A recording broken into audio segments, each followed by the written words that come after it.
I was born in Manitowoc, Wisconsin, to Olive Matuxen and Peter Elm. I have 4 siblings. We were all born in Manitowoc. All went to school in Manitowoc, graduated from Lincoln High School in Manitowoc. Growing up in Manitowoc, we did not visit the reservation at all. I knew really nothing about my culture. My mother taught us to be very proud of who we are and the fact that we are full-blooded Oneida, and we all are. We all went to school there, and we did not have a car, so we didn't travel much, and I didn't come to a powwow, I think, until I was married, and loved it. I was just fascinated and enjoyed the whole thing, and still do. I love watching all of that, and was happy that she made us proud. There was some prejudice that we grew up with, stared at, called names. Not a lot of it, but enough to make you uncomfortable at times. But we're taught that that was their fault, that was their problem, not ours. My mother was very firm in teaching us pride. Oh boy. My father, oh gosh, sorry. Take your time. My father was killed in a car accident in front of the home when my brother was 2 weeks old. There were 13 people in the car. My father was the only one killed. There were injuries, but he was the only one killed. So my mother raised 5 children alone, and my mother was an awesome, didn't know this was coming. Okay. As far as we know, my mother attended school through or up to the 8th grade. We don't know that she finished the 8th grade, but my mother she knew English grammar like nobody I knew. There was no such thing as a double negative in our home. We were corrected. Had perfect English. She had beautiful penmanship. One story I love to tell about my mother: when my mother was in her 80s and she was wheelchair bound, we took turns, tried to take turns helping out, because she lived at home with my 2 older sisters. And I was with her one day, and I took her out of her bed and got her into her wheelchair into the dining room. As we were going into the dining room, my mother recited, "Breathes there the man with soul so dead, who never to himself hath said, this is my own, my native land." And I was amazed. My mother, 8th grade, and I knew she was smart, but where did that come from? And I had her repeat it, I think, a dozen times so that I could quickly write it on a napkin. And I asked her where she learned that, and she had no idea. She did not remember. And I went to the library, and it is the first verse of a poem by, I think it's Sir Walter Scott. And I don't know, I was always amazed by my mom, and her knowledge for an 8th grade education. But one of the marvelous things I remember about my mom. My older sister was a singer. She had a beautiful, beautiful soprano voice. Sang for, oh gosh, weddings and funerals. Everybody wanted her to sing. We all graduated from Lincoln High School. Everybody graduated. There wasn't an option that you didn't go to school. Without a car, we got everywhere she wanted us to be. We were all confirmed from Emmanuel Lutheran Church in Manitowoc. And there was no school skipping. There was no, oh, I'm too sick today. She made sure that we I don't know, maybe got the education that she didn't. I don't know, but we did because of her. It's a beautiful story. What you said? You said 4 siblings. Yes. And then what was the sister's name? The singer. The singer, that was Dolores. Dolores. Dolores, yeah. Dolores Georgianne, and then there was Donna Mae. And I had a sister who died in infancy. I think she had pneumonia, and her name was Loretta. And then there was Deanna. She did not have a middle name. We teased her about that, Deanna. And then was me, Doris, Lucy, and my brother Dale. And they said this is. This is my older sister Dolores, and what I recall about this picture isn't a whole lot, except that she went to some function, and at that function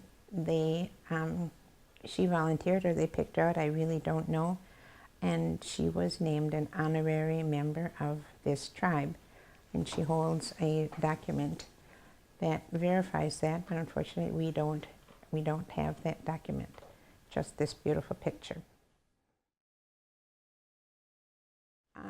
A number of months ago, one of my friends in Manitowoc, who is not Indian, called me, and she said that she had a big map that she thought of me as soon as she saw it. They had been cleaning out a relative's home, and unfortunately I don't remember. I think it was out of state, but I don't remember exactly. But they came across this picture, this huge map. What is it, about a 3x5, 4x6 foot map, whatever it is. And she thought of me right away. And I said, of course, I would love it. I would love to see that. So I got it, and when I looked at it, I just couldn't stop looking and trying to find Oneida. And when I looked at it in the Green Bay area, there was no, I didn't see Oneida. So I immediately went to New York, and there was just one reference to Oneida, and no legend or anything anywhere on the map. The map is full of the whole United States, and references tribes on every single state, with legends and symbols around the borders on the map. And I wanted to frame it and hang it in my house. At the same time, I wanted to know more about it and why Oneida wasn't shown on the map. So this morning, thinking about an appointment I have here, I thought I'm going to call Loretta Metaxen and ask if she would look at this map for me. And so I called her, and she was very kind that yes, she would see it this morning. So I brought it to share.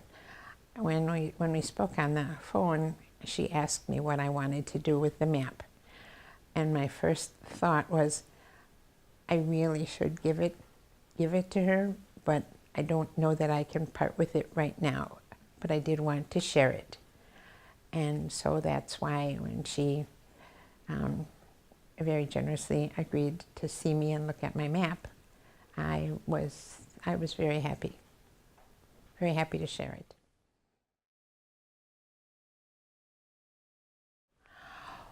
When my mother, did I talk about that funeral that my mother went to? And she found out that she had a sister living here in Oneida. And I was married, and I had all 5 of my children. And so we came here for a family reunion, my mother not knowing any of her siblings at that time, until that time. And it was amazing. It was amazing. And I don't know that I spoke much to anybody. I think I was just thrilled at the fact that my mom had a family and a brother who, I mean, there was just no denying it, that my mom's brother Victor they looked like they could have been twins.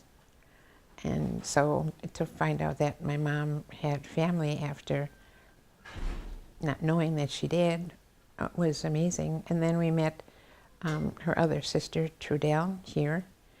And we were at Mildred's home, but Trudell was there, and Victor and my mom.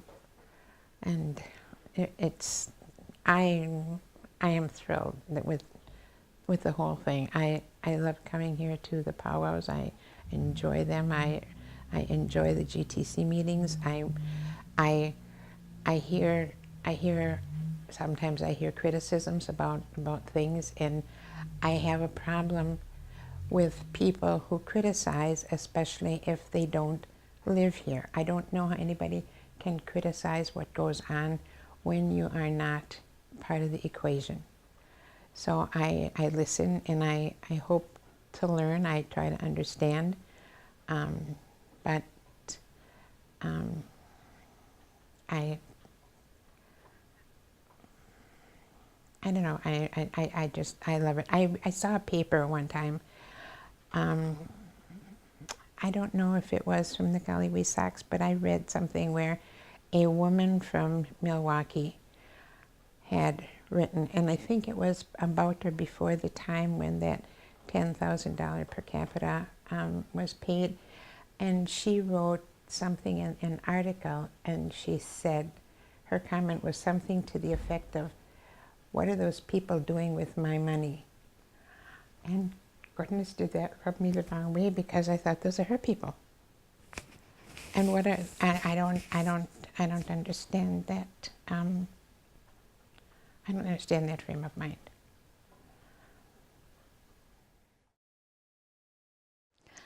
My father, I have very little memory of. He was killed in a car accident when my brother was about 3 weeks old. So I have very little memory about him. My mom, I just always remember that everything was done. We had no car until, like I said, my older sister was, I don't know, maybe 18 when she got a job and could buy a car. But until that point, how my mother did everything is just a wonder to me. There was fortunately a bus that we got to school every day. She got us on a bus every single day to go to school. When we moved into Manitowoc, we lived on Memorial Drive, which is the road right between Manitowoc and Two Rivers. And then I think I was in about, I don't know, 3rd grade maybe when we moved right into Manitowoc. And it just, I never gave a thought about it, that it just things were done, and she never complained. I never heard her complain about anything. It just everything all just happened. She worked as a domestic, and my oldest sister took on a lot when we were very young. I think she was either 10 or 12 when she worked as a car hop, and helped my mom a lot. I have memories of her and my mom, and different things that she would say, partially because she was, I think, responsible for a lot, and partially I think to help my mom. But at the same time, there was a bit of that discipline thing where if we would ask for something, where was it? And my mom would say, I don't know if it was an article of clothing, and my mom would say, well, it should be hanging in the closet. And of course we go look in the closet and we don't move anything, so we don't see it. And so then my oldest sister, we would say, can't find it. And my oldest would say, wait 5 minutes and I'll come look for it for you, in a tone that said, you better get in there and look for it yourself.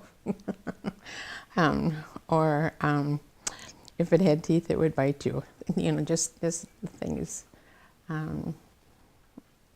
that just, it just makes you remember kind of what they were all about, and how helpful she was to my mom. We had, my sister and I had matching dresses for Christmas every year.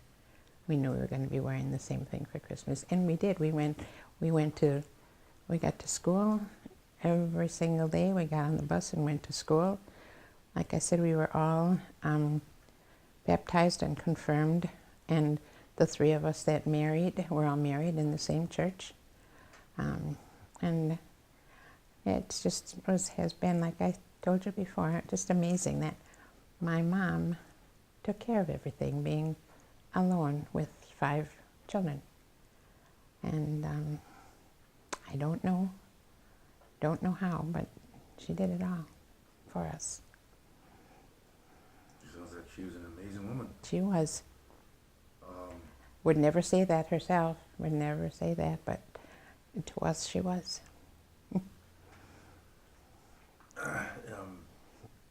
This may be difficult to do, but going back to, whatever age, even as a kid, if you remember that, or whatever, is there anything that you recall about, your mother specifically? So it's hard to remember things about your father, but anything that you, in looking back, maybe not at the time, but looking back, that you thought might have reflected how she was raised. Now, she was raised on the reservation, correct? No, she was not. Oh, she wasn't? Okay. No, and I can only tell you what I think I remember. Having her mother die in childbirth, my mom there were, I think, 4. And they were all separated because, of course, my dad, her dad couldn't raise the children at that time. And so she was put in, oh my goodness, I wish I could remember, because she was in a boarding school. And I know my brother would remember what the name of that is. Right now I don't remember. But she was in a boarding school, and for sure I know, because she would tell us that I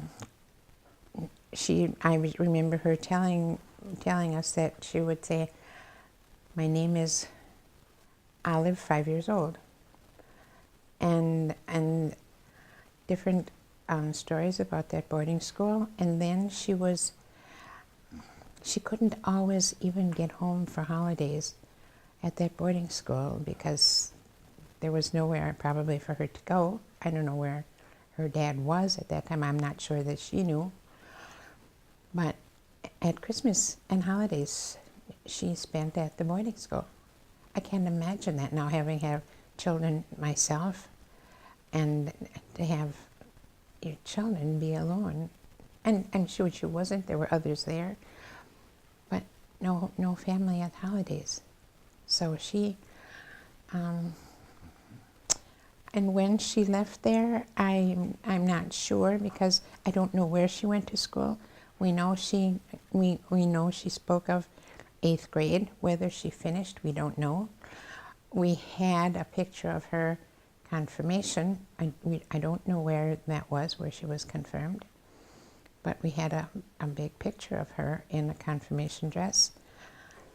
But any education beyond 8th grade for my mom didn't happen. So whatever education she did get, and wherever she got it, she learned it well.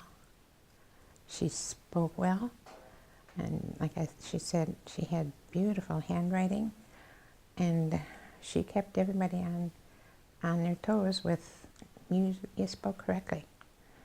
And I think we all stayed with that.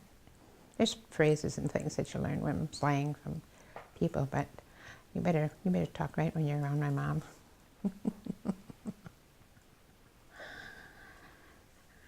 So, how many children do you have? Or There were 5 of us. there were 5 of us. 5. Mhm. And then, what about descendants? What, Our kids, okay, kids, grandkids? yeah. My oldest sister, Doris, and the second oldest, Donna, never married. And as I told you, Loretta was born after Donna, and she died about a year old from pneumonia. And then Deanna was next, and she has 3 children. Interesting thing, except for Loretta, we were all named with names starting with D. Dolores, Donna, Deanna, Doris, and Dale. This brings back to memory of my mom, too.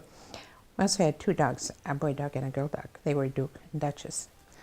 So on the days when my mom would get upset and she would have to discipline somebody, it would often be Donna, Deanna, Duke, Donna, before she would get the name right. Sometimes the dogs would get included in that. But then my sister Deanna named her 3 children, all beginning with D's. She has Destardi and Desiree and Don. Her husband was White, and her husband was Don, and then their boy was named Don. I have 5.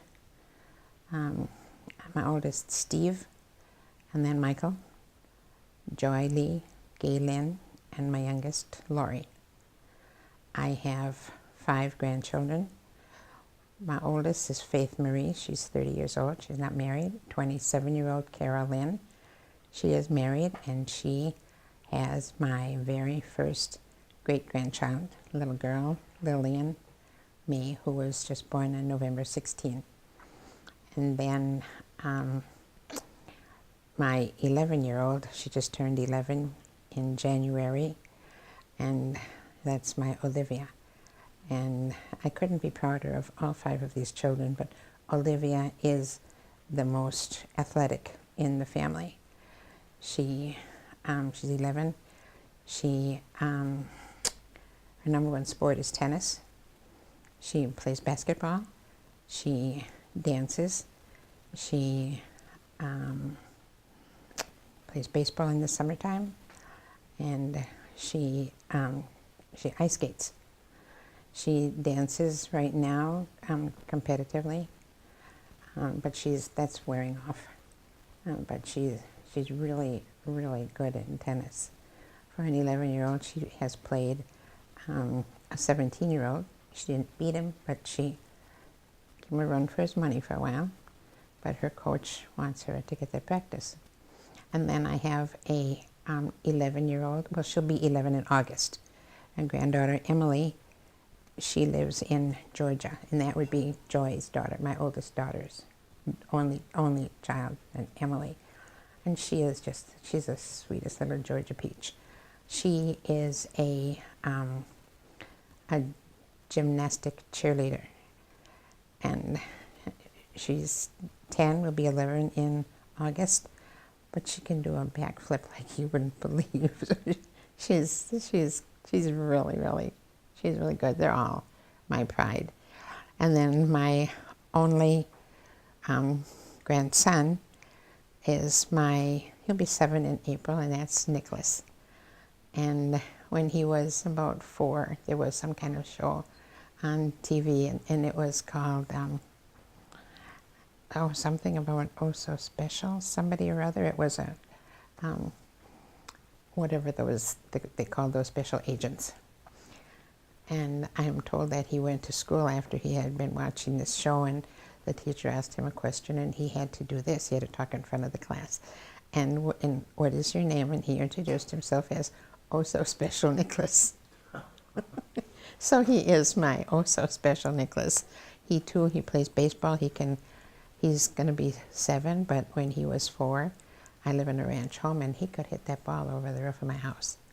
He's a good baseball player. Now he's doing basketball and tennis. And then my brother Dale.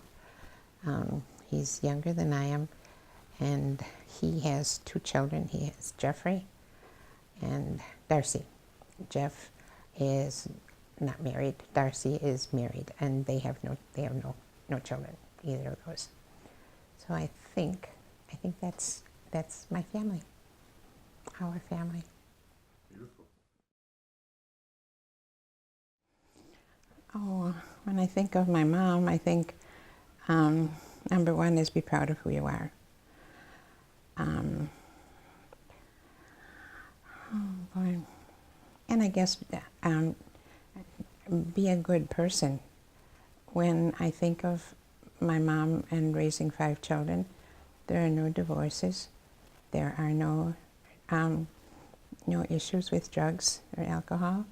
And the same with my 5 children. My 5 are all married, and no divorces, no abuses of any kind.